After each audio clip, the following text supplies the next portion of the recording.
Hello and welcome yet to another video on the channel. As the title says, today I'm going to take you through a simple yet effective fat loss guide. Quick disclaimer is that losing weight and being in a diet and a calorie deficit for a long time, it is definitely not easy. Do not listen to people, oh, it's easy, it's easy. No, it's not easy. It is simple though. It's not easy. It gets hard, but it is definitely not easy. It's super simple, not complicated, and I'm gonna guide you through and give you my best tips to my best of abilities. This is probably going to be a longer video because I want to cover as much things as possible, but I can guarantee you at the end of this video you will definitely learn something that you probably didn't know, especially if you're new to this. If you're advanced, you probably maybe know more than me. So if you have any extra tips for other people, just leave them down in the comments. Just help each other out. That's what fitness is about. So moving on to the video.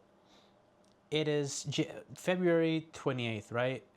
We have around 16 weeks or 100 something days left till summer officially starts, right? It's June 21st. Around 16 weeks. So you want to get in shape. You want to finally lose that belly fat and whatever till summer, right? I am not gonna bait you and say, oh, you can lose that in like 1 week, 2 weeks, and burn this. No. This is gonna go through the actual process of becoming a better version of yourself and losing fat in the process. So starting out, getting the cat out of the bag is the calorie deficit. I know you have heard this term being thrown around numerous times, and it is for a good reason. Because calorie deficit is ultimately the only way possible on this planet to lose weight. Because according to the first law for thermodynamics, which is like something of like a closed system, you can't really create or destroy energy. You need to get it from one system to another or something like that. I don't remember. Don't quote me on that. But it's basically energy. Calorie is an energy source. So your body cannot just exist out of nothingness. You cannot just breathe air and just exist. You need energy. You need muscles. You have organs. You have everything that you need needs energy to sustain itself. You're not going to have your car without gasoline and expect it to run. It's the same thing with your body. So a calorie deficit is basically just lowering your body. You have like a calorie maintenance, right? Your maintenance, your body, if you just sit on the couch for 24 hours, just do nothing basically for 24 hours, that is your maintenance calories. Your body needs an X amount of calories to just exist, just to keep whatever it has on it. Muscle, fat, organs, everything. That is your maintenance. So a calorie deficit is basically going below that threshold. So your body starts using its already stores of fat and muscle. Muscle is way like after, but I'm going to talk about that. So that's what the calorie deficit is. It's like a super simple concept. The less you eat under your maintenance, the more you're going to lose. So this gets me to the next point. What kind of body composition are you right now? What is your shape, right? I don't believe in body types like ectomorph, endomorph, all that. I never believed in that. But one thing I need you to know about this guide is if you're somebody that's super overweight and wants to lose weight for a certain event, for summer, or just start your fat loss guide, this video is for you. If you're somebody like me that bulked way too hard for a long time and just wants to actually finally reveal what he has under and just be more aesthetic, this video is for you. But if you're somebody that's kind of skinny fat, starting in the gym, you know, it's that in between that you're skinny but you're higher body fat, this video most likely won't be for you.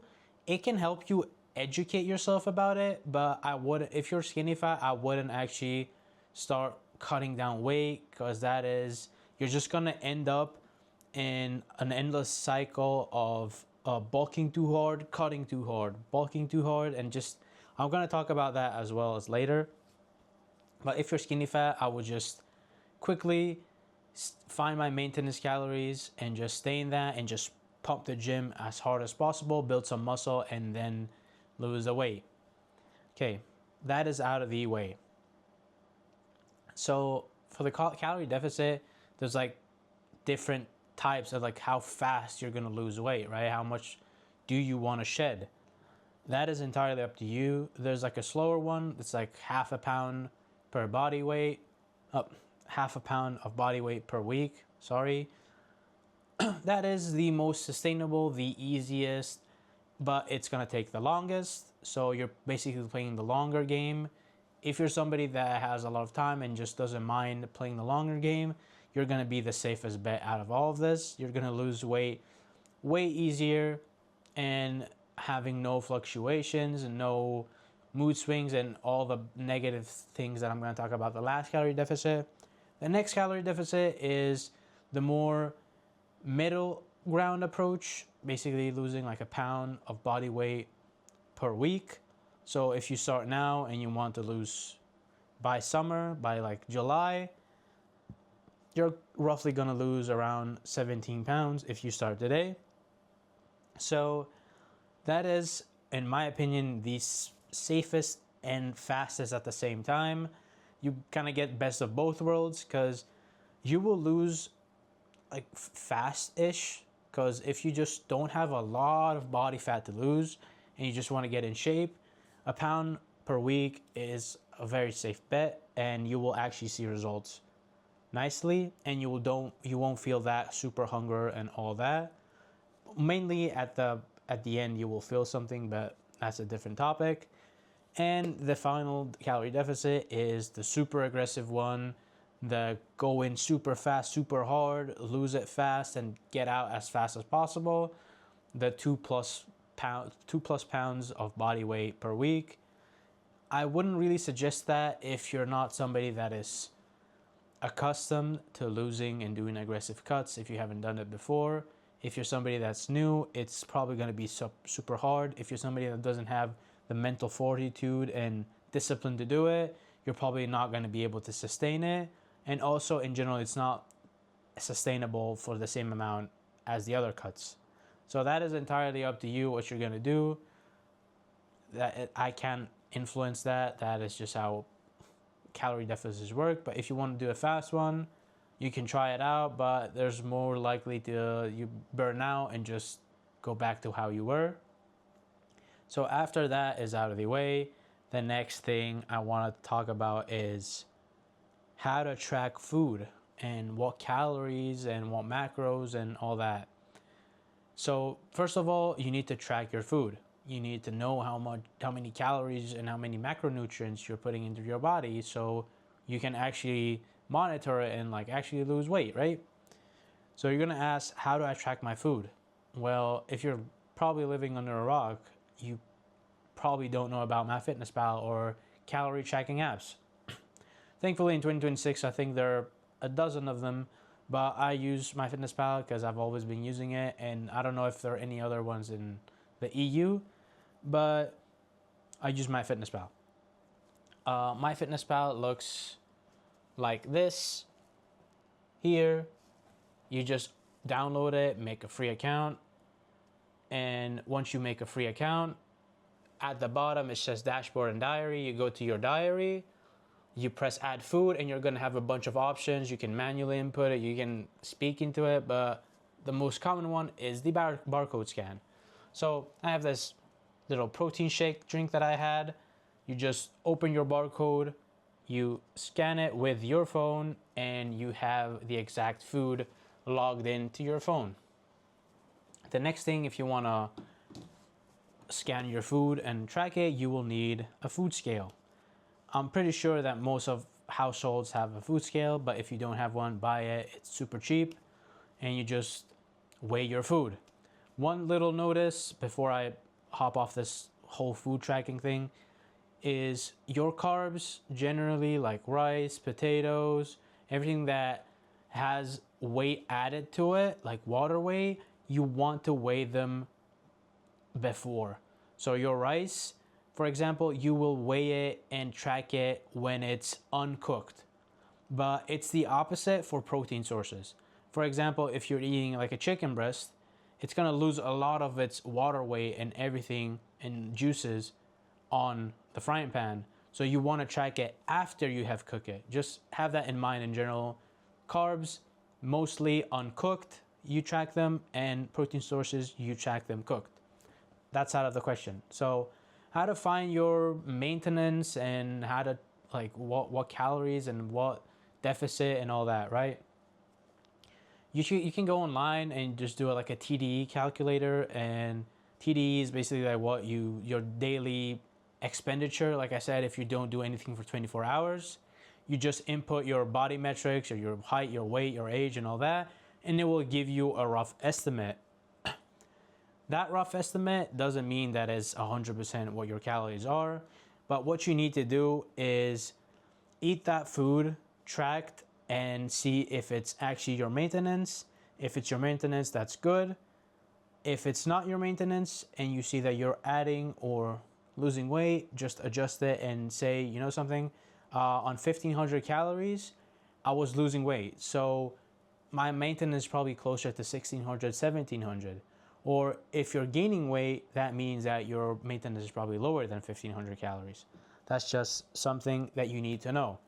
Because your maintenance is basically your baseline. So your baseline is you want to go under it. And depending on your calorie deficit, you want to see how many calories you want to go under. So if you want to do a slower approach, I would do 200, 300 calories at first and see that you're losing like half a pound of body weight. That's good. You keep that. You'll have plenty of energy. You won't even feel that you're losing weight and you're losing energy. If you want to go more aggressive to that middle ground we talked about, go to 500 calories, like 400, 500 calories under your maintenance. That is probably the baseline that you hear online. Yeah, 500 deficit. That is kind of the baseline of a cut. It is a safe-ish option and you won't feel that crazy hunger. And then it's like the crazy deficits that we talk about, it's 1,000, 1,500 calorie deficit. Like I said, that is up to you. So you've now learned how to track your calories, right? But now you're gonna ask me what type of macronutrients should I eat? So we have protein, carbs, and fats. Protein, 1 gram is 4 calories. Carbs, 1 gram is also 4 calories. And fats is 9 calories per gram. And also alcohol is around 7 per gram. But I don't know why would you need alcohol, but that's okay. I'm just throwing that in so you know. After you have found your calories, you want to eat 0.7 to 1 gram per body weight in pounds of protein. But if you're on the cut, say for example you're 190 pounds and you want to drop to 160, 170, I would start the cut instantly with 160 grams of protein or 150. I wouldn't eat 180 and 190 because there's really no reason to eat that many grams of protein. I mean, it's not bad for you. It will not do something bad. But if you want more fuel, like carbs, because carbs is the main fuel of our body, like glycogen and everything, I would just put those extra 20, 30 grams in calories into carbs. Then you have fats. You need good fats like olive oil, peanuts, almonds, like avocado, all that, and it has good fats. You want around 20 to 30% of your diet to be fats, and the rest you just put into carbs. Now that that is out of the way, now that we're talking about calories, you want to follow the 80 to 20 rule. If you don't want to follow the 80 to 20 rule, you can follow the 70 to 30, but I would not recommend it. I would just do 80 20 or even 90 10 so you feel way healthier and way better. Because what is the 80 20? The 80 20 is eating 80% whole foods and 20% the rest is processed, like garbage foods, right? But there's a caveat, right? You should leave that 20% mainly for events, for example, your friend's birthday, you go out with your family, there's a gathering, that's where you should use that little 20% so you can have like something like a little snack. Do not have it in your daily life if possible. So in your normal weekdays that you have really nothing to go, like events, I would just eat Whole Foods the whole day. Because first of all, Whole Foods, way bigger volume per calorie. If you're eating greens and just in general like healthy carbs and healthy protein, you will eat big ass meals with way less calories than processed foods. So you will feel way more satiated. Then you will feel way more energized because it has micronutrients, it has fibers, it has vitamins, it has so many different things that our bodies need to function properly. Processed foods have nothing but shit in them. So with that whole 80-20, my personal tip is, if you don't go to the supermarket, say for example you're like 16, 17 and your mom and dad goes, just try to tell them to not buy your favorite snacks anymore. And if you're a grown adult and you go yourself to your supermarket, please, please, please stop buying snacks and having them stacked in your house. Or if you have snacks for an emergency, like a friend comes over and you want to snack something with them, just have it somewhere that it's out of sight and you kind of forget that it exists. Because the more you have them in front of you, even though you don't eat them, the temptation and your body thinking, oh, I need it, please, I need it, I need to eat that food, that's my favorite snack. And it just becomes like a food noise in your brain. It's like a little voice like pestering you, like eat it, please. And yeah, it might fit in your calories. Don't get me wrong, you can eat it, but the drawback is the more you add those type of foods and snacks, the more you're just gonna at some point just snap and relapse back and start maybe like a binge eating episode. And you don't want that. You don't want to have those many fluctuations in your diet because you just don't have consistency. The number one thing with dieting in the gym and fitness in general is consistency. The more consistent your diet is, the more you're just gonna remove all the food focus and the food noise out of your diet, and you're just gonna sustain the diet way easier. So please remove snacks and stuff out of your cabinets. They're just not healthy.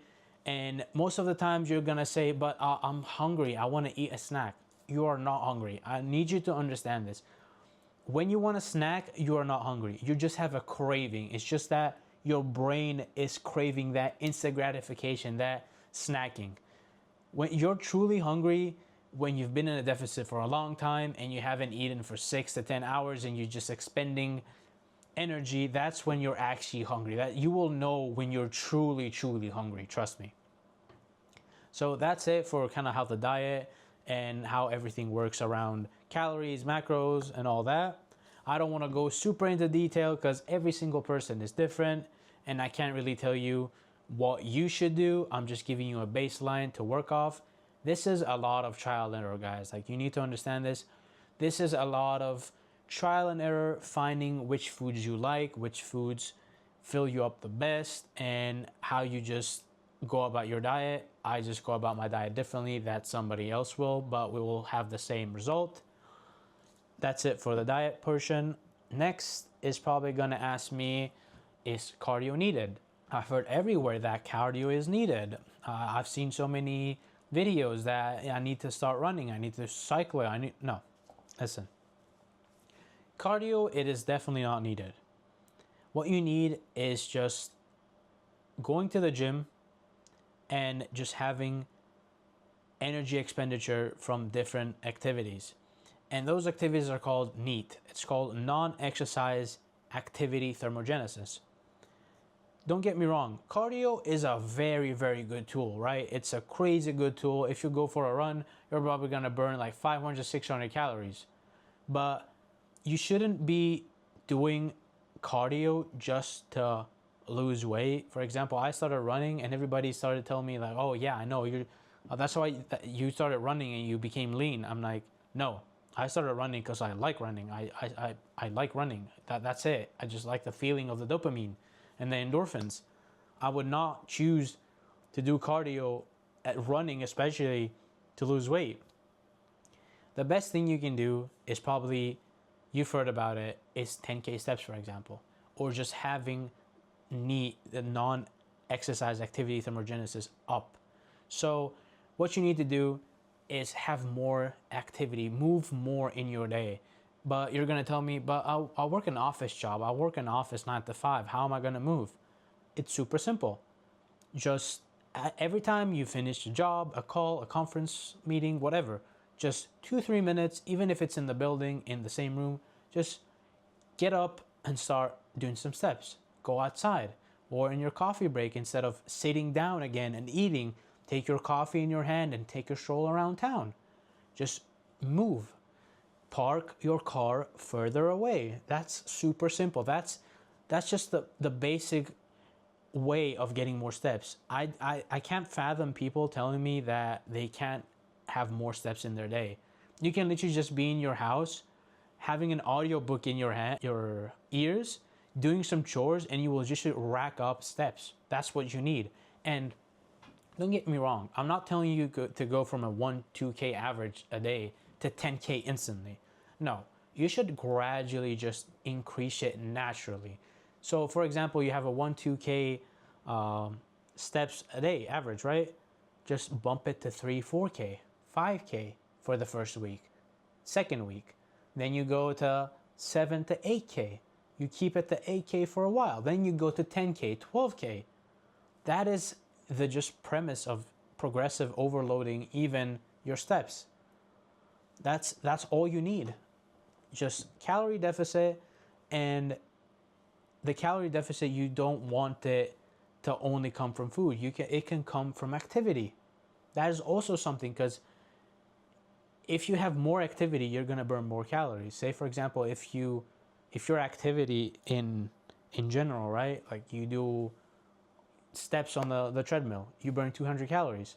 If you burn those 200 extra calories from your TDE and you cut 200 calories extra from your food, you have a 400-500 calorie deficit just from that. And you don't need to have a 500 deficit from the food alone. So you're not gonna be as hungry as you think you are. So in general, just try to move more, have more activity in your day. You're also gonna feel way better. You're gonna have a better mood, because us humans, we're just made for movement. We're just made to walk, run, and just do activities. Okay, now that cardio is out of the way and we're talking about training and not dieting, next is training. You're probably gonna ask me, how should I approach the gym? What should I do on a cut? I'm gonna be weak. I'm gonna lose strength. Oh my God, what am I gonna do? I'm just not gonna be. Listen, slow down. First of all, you're not gonna lose strength instantly. You're gonna start losing strength way, way, way, way deeper into your cut. But one thing you need to know is, do not start telling your brain instantly, I'm weak now. Like the first week or second week of your cut, don't start saying that, oh, I'm weak now, I'm gonna be super weak, I'm not gonna be. No. The more you actually tell yourself that, the more it's actually gonna become true, because of a psychological factor. Just go to the gym, continue to try and progress on your lifts, and just try to lift as heavy as possible with good form, and you will not lose strength. Trust me. And around your training, you want to have a very good pre-workout meal and a very good post-workout meal.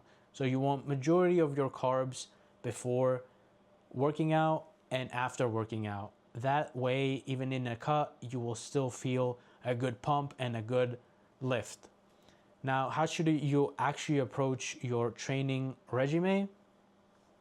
What I do is I just lower my total weekly volume of sets and reps, and I up the intensity to the max. So I go, for example, if I have 3 sets on an exercise, I will do 2 sets, and I will drop the reps to 6 to 8, and actually go to failure or very close proximity to failure. The more you're close to failure with good form, the more muscle and strength you're gonna retain through the cut. it's a combination of things. As you see, it's the high protein, the good amount of carbs that make you have maintain the strength and everything around training. So the deeper you go into the deficit, the more muscle mass you keep. Because if you start not moving any weight at all or skipping the gym, you're actually going to start losing muscle. So you do not want that. That's the general premise. You just cut down volume. If you want, you can keep the volume up.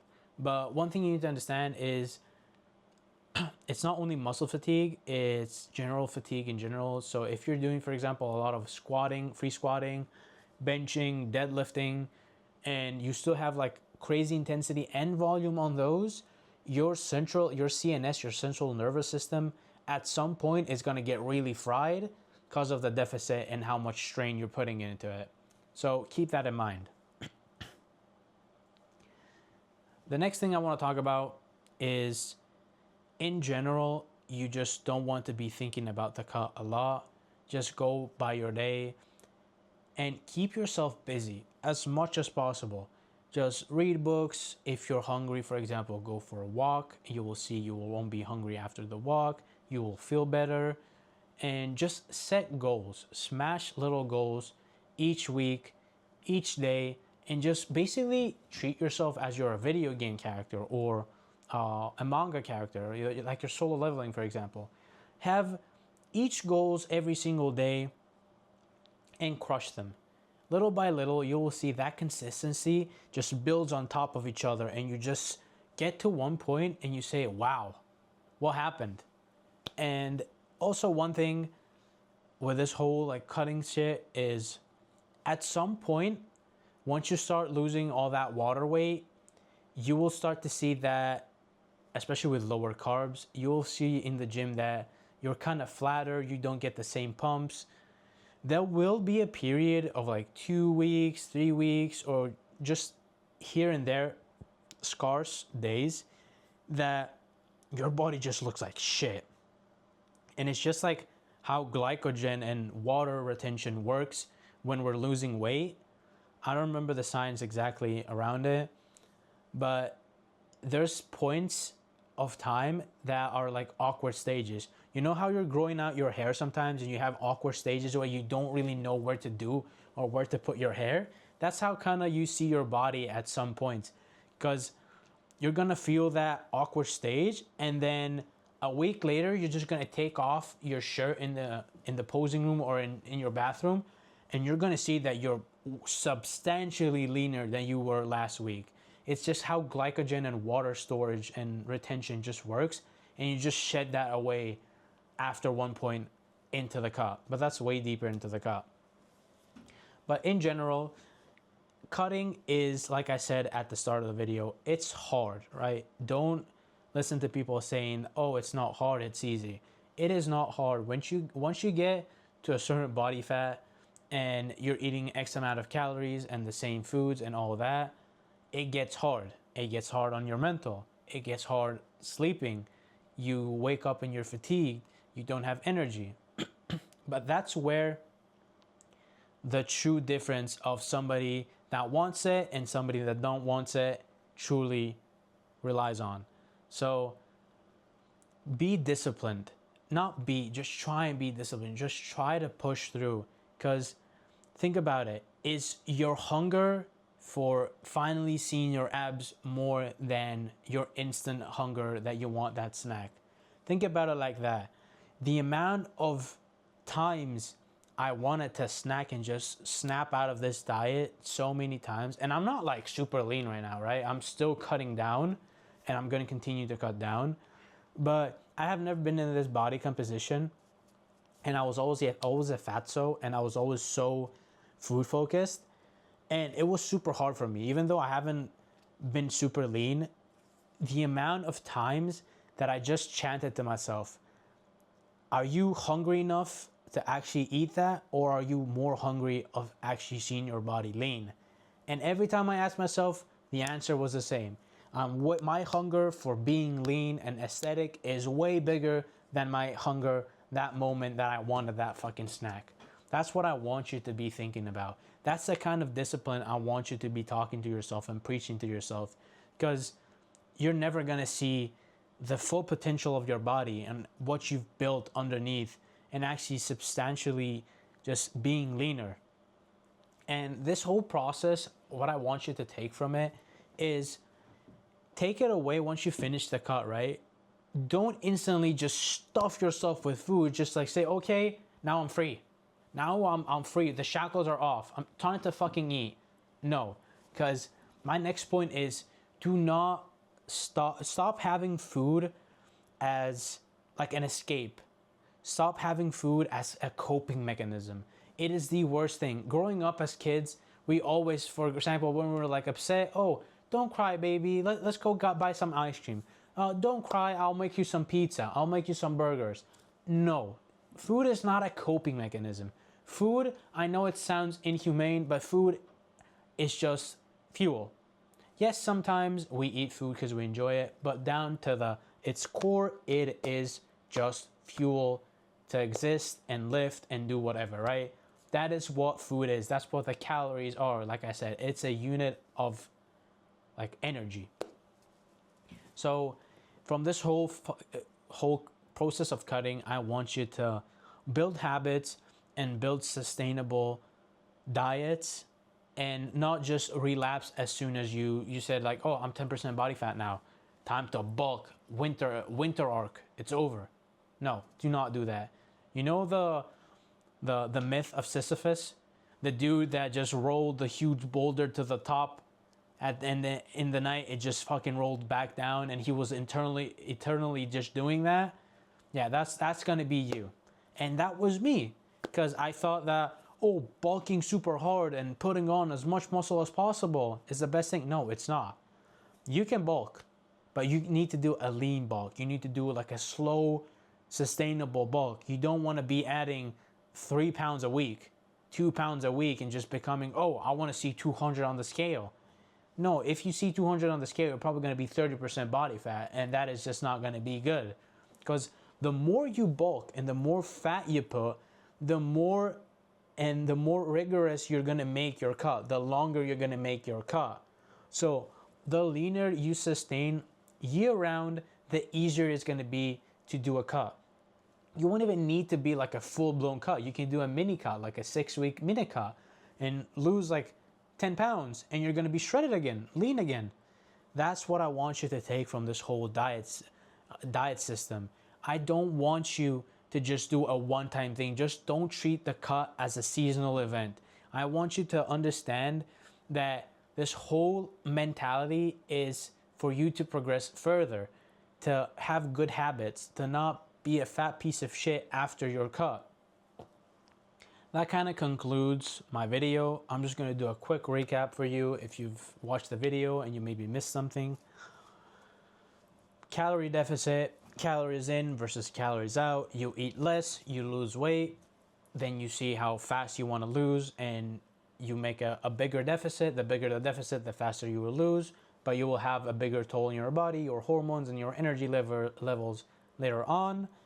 Depending on your body composition, if you're super overweight or just bulk too hard, you can watch this whole video. Tracking your food, weighing your food, and having an 80 to 20 whole food diet is one of the most essential things.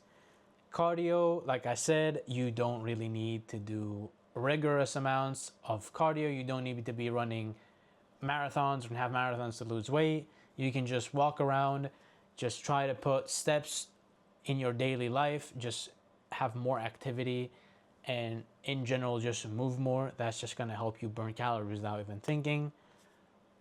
Then training, just adjust your training and your training split depending on how you feel. And in general, try to not have, when you're low energy, when you're deeper in the cut, try to cut down the super heavy movements that just put your whole CNS through a warning, a red alarm, like deadlifts, squats, and all that. Just have exercises that are smart, and just you can progress and still keep moving weight.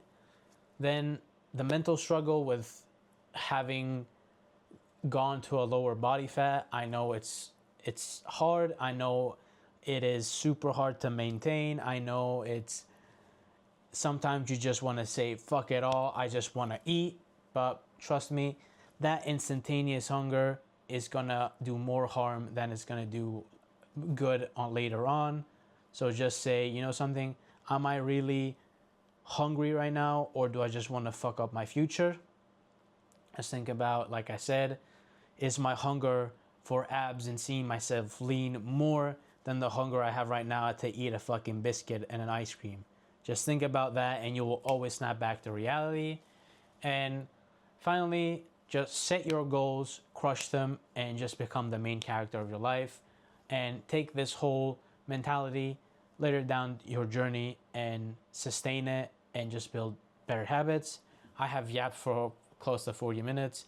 I'm sorry, but whatever you need, if you have any more tips, if I missed something, just let me know down in the comments. I am by no means the most qualified person. I'm just another gym dude, a gym bro, to share my journey and just share tips for more ordinary people to start getting in shape. Because like I've said numerous times before, we will never be healthy 20, 30, 40 years old ever again. So why not see yourself aesthetic and lean and just feel good about taking off our shirts and on the beach and feel confident. That's it. Hope you liked the video. See you soon. Make sure to leave a like, consider subscribing, and see you around. Peace.